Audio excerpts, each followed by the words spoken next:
New on DVD and video, Home Alone, Taking Back the House. Here they come. You! Hello, Marv. Kevin's back. Kevin? Kevin? In the biggest adventure of the year. Awesome. The house is bigger.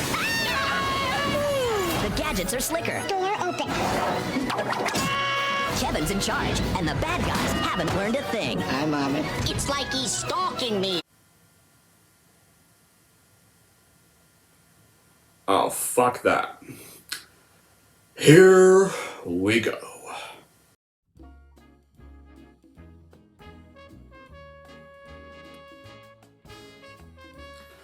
Hey everyone, it's Movie Lover Warren 20 here, and I'm here with episode 6 of my Halloween horror movie reviews.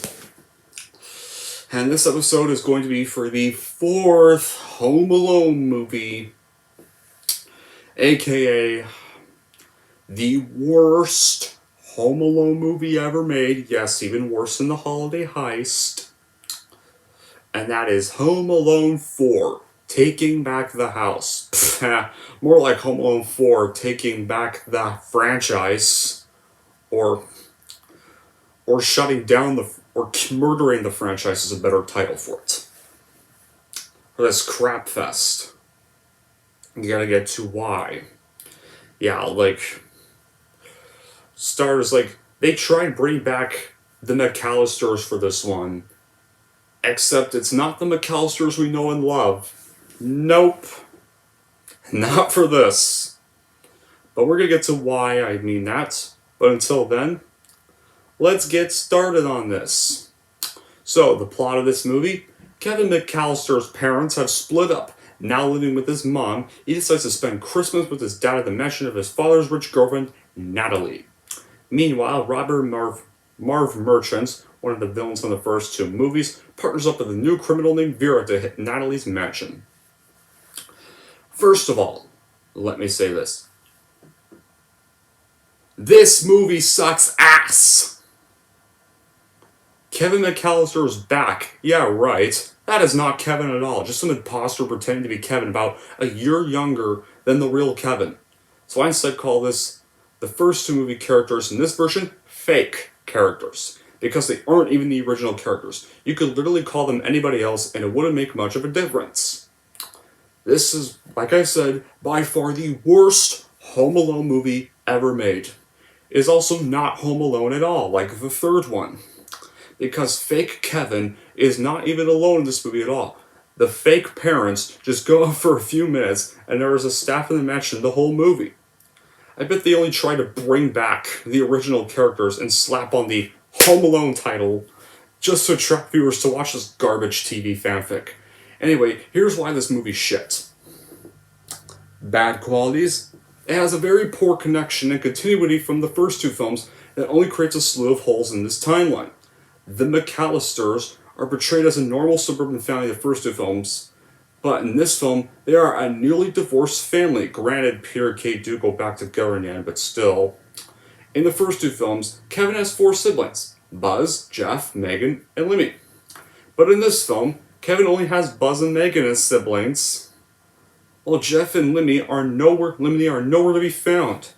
Uncle Frank, Aunt Leslie, their siblings, and all of other Kevin's cousins are not even seen or mentioned either. Like, where are they? And we're going to bring back the McAllisters, bring back everybody, not just 4 of them. Like, where the hell is everybody else? In the first one, Kevin is 8 years old, and in the second, which takes place a year after the first one, he's 10 years old, but shouldn't Home Alone 2 take place 2 years after if he's 10 years old in that one? So shouldn't he be 9 in Home Alone 2 if it takes place a year after the first film? Because in this film, he's 9 years old. In fact, he even looks way younger than in the first 2 films. And fake Marv looks more like Harry, despite Harry being mentioned several times. The film even rehashes the same kid sees the bad guys that the adults can't see plot from the first 2 films and does absolutely nothing new with it. And let's say, fake Kevin's mom, aka fake Kate McAllister, is even more neglectful towards him than she was in the first 2 films, as she shows no sympathy for the way fake Buzz and fake Megan treat fake Kevin, and she doesn't punish them for being mean to fake Kevin. In fact, when fake Kevin complains about the way they treat him, she responds by saying, "It's tough being the youngest. Talk about poor parenting." And the traps are boring, stupid, and lazily made because two of them are built into the house, and the other trap that Kevin actually builds is just Kevin spilling soup on Marvin Vera. Ugh. And despite the film taking place in Chicago, pine trees are visible in the film. This is because the film was shot in South Africa. Wow. And the story even takes place during Christmas, but there's still plenty of leaves on all the trees.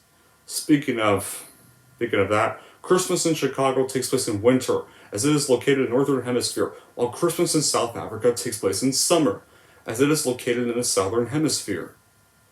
And fake Kevin actually records fake Marv confessing to his plot halfway throughout the film, but never actually thinks of playing the recording back to his dad or Natalie, which could have put an end to Marv's plans much sooner, and this whole shitty movie would have been over quick. And despite the film's title, fake Kevin is never actually left alone at any point, since either Prescott or Molly is in the house with him at all times. Now that's overprotection. There are some scenes in the movie that aren't really fitting for a family movie. Like, for example, one trap revolves around Kevin throwing a plastic airplane at Marv's crotch. And you see where Kevin gets naked to have a shower. Yeah, which should be classified as child porn. Thankfully, in some regions, and thankfully my region, he's wearing underwear, but still, that should be I'm surprised the director is not in jail for that shot. Yeah, because that should be regarded as child pornography. If you're going to show him naked in a shower, like, yeah, fine, we get Kevin was kind of in the bathroom having just got out of the shower in the first one, but he had a towel wrapped around him. You know, when he put on the aftershave and did that scream, you know, at least he had a towel on him. Okay? And it mostly showed his face. It didn't really show anything else. At least. And in Home Alone 2, when Kevin cannonballed into the hotel pool, his swimming trunks came off, but nothing was showing. At least it was off screen.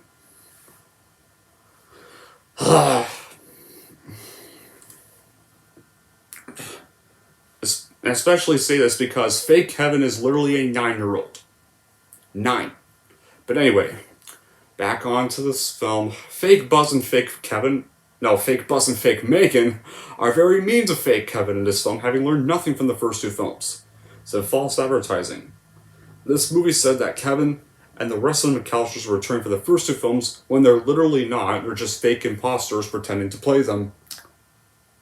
Because of the actors in this movie looking nothing like their original counterparts, especially fake Marv and fake Buzz, it doesn't even feel like Home Alone anymore. It feels more like some pilot episode for a TV series, which it practically was. And fake Peter, and let's not forget the ending. In the end of the movie, fake Peter breaks up with Natalie and leaves her in tears at the end. And it's pretty much, the way they deliver this scene is actually pretty mean-spirited, because Natalie seemed to generally love him despite being middle class and simply didn't want her Christmas ruined. Seriously, it's like this whole movie, it's like this movie's trying to get us to hate Natalie and view her as some jerk who hates kids. But she barely even acts like one at all. She actually, like, for those, if you guys even think of watching this movie, which I probably bet you probably won't, and you probably shouldn't, she literally acts pretty nice and chill most of the film. And whenever she kind of gets almost a little upset, it's because fake Kevin is screwing up her home. Yeah. Yeah, so, honestly, this movie just kind of makes fake Kevin... She never even does a single thing remotely even evil. Honestly, this movie... So in short, this kind of just makes fake Kevin look like the real main antagonist of this movie, instead of fake Marv or Vera. This film even has such a cheap look to it. Then again, it was a made-for-TV sequel, so you can literally tell how cheap it is. And, oh god. And we even have it back when Kevin was sitting naked in the shower, that whole moment happens when we have this stupid montage scene with fake Kevin saying "I Feel Good" by James Brown, and dancing and jamming, and I think even twerking to it as well. And it goes on for like 3 damn minutes. So yeah, I get to listen to the whole song listen to fake Kevin cringily dancing away to it as well. And none of the actors are even good at all. Not one of them gives a good performance, like, especially French Stewart the most. French Stewart actually plays fake Marv in this movie, and he could not act his way out of a paper box. At all. So yeah, that's why I view this as the worst Home Alone movie ever. Even worse than The Holiday Heist. And I refuse to watch Home Sweet Home Alone, by the way. Despite that, though, guess there are maybe a few redeeming qualities, I guess, but there's not even really good stuff. And the only good qualities I can think of is, like, unlike Home Alone 3 and Holiday Heist, at least it does try to have returning characters from the first two movies, but they're poorly played by different actors.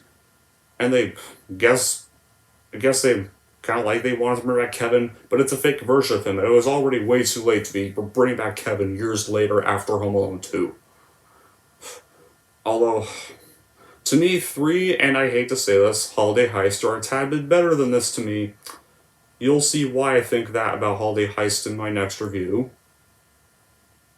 Also, unlike the third movie, it's at least connected to Christmas, and the movie poster was taken as screaming. Although fake Kevin screaming in the cover looks freaky as hell. Like, he looks all CGI in there. Just go look up this cover of this movie, but I think you can already see in the thumbnail. This design of fake Kevin's face, screaming face, just looks horrible. And there are several scenes in this film that are, in some ways, pretty amusing, like when fake Kevin makes recordings of fake Marv's back-talking and makes the recording sound like he's insulting Vera. Interesting plot twist with the maid, Molly, being Marv's mother for some reason, and the real mastermind behind the plot to kidnap the royal family. And Prescott is the butler, Prescott's the only likable character in the whole entire movie, especially after he's revealed to be a good guy. So I guess and I will admit, the house that Kevin's staying at actually looks kind of cool. I gotta say that, like, Kevin's bedroom actually looks pretty cool, and I kind of like the design of the house, the design of the mansion. Like, that's actually a pretty cool mansion. It's pretty cool, sweet. I gotta say, yeah, it would kind of kill to have a house like that. You could just tell it to do whatever you want, and so yeah, that's kind of a neat idea. But in the end, please, for the love of God, do not watch this film at all. It's one of the worst pieces of shit I reviewed on this channel and this holiday season, and it's also the worst Christmas movie of all time. So yeah, this movie is absolute horseshit, and here's how I'm going to rank it. I am going to give Home Alone, this movie sucks ass, a 0 out of 10. Well, that finally takes care of the worst Home Alone movie. But now, we have one more damn sequel to go. Well, I would say 2, but I am not reviewing Home Sweet Home Alone, so please don't tell me to review it. Because I don't do requests anyway. And that's The Holiday Heist, which I have at least one reason why I kind of find that movie better than this, but even that movie's horseshit, but, well, at least it'll be the last sequel I have to review, and this stupid franchise will be finally freaking over, with the exception of 1 and 2, because 1 and 2 are actually good movies. But, anyway, that'll be it for this episode. Thank y'all for watching, and if you like this and want to see more, then don't forget to like, subscribe to Movie Lover 120.